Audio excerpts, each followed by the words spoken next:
உயிரா உடலா இருக்கக்கூடிய கணவன் மனைவிக்குள்ளேயே சண்டை வருதுங்க. அப்படி இருக்கும்போது யோசிச்சு பாருங்களேன். ஒரு நண்பர்களுக்குள்ள சண்டை வர்றது வந்து ஒன்றும் பெரிய புதுசே கிடையாது.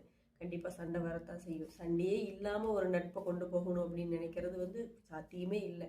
சண்டை வந்தாதான் அது உண்மையான நட்பாகவும் இருக்கும். ஏன்னா சண்டையே இல்லாம ஒரு விஷயம் ஒரு உறவு நடக்குது அப்படின்னா அது வந்து எதுவுமே இல்லாம போனா அது வந்து நடிக்கிற மாதிரி தான் இருக்கும். அது உண்மையா இருக்கிற மாதிரி ஒரு ஃபீல் வராது.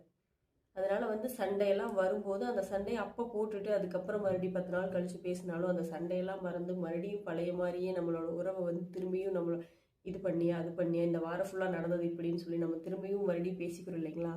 அதுதாங்க உண்மையான உயிர் நட்புக்கு உண்டான அர்த்தம். ஸோ முடிஞ்ச வரைக்கும் சண்டைகள் வரத்தான் செய்யும். அதையும் தாண்டி அதையும் கடந்து அந்த உறவு அந்த நட்பு அது வந்து எப்பவுமே இருக்கணும் அப்படின்னு நினைச்சோம்னா தான் திருப்பி அந்த நட்பு மறுபடியும் தொடரும். சண்டை போட்டோம், நீ அன்னைக்கு சண்டை போட்டே இல்லை, அதோட சரி உன்னோட பேச்சுவார்த்தை முடிஞ்சிச்சு அப்படின்னு நினச்சி விலகி போனோன்னா அந்த எந்த உறவுமே நம்மளுக்கு நிலைக்காது. ஸோ விட்டு கொடுங்க. எப்போவுமே சேஃபாக ஜாலியாக இருக்கும்.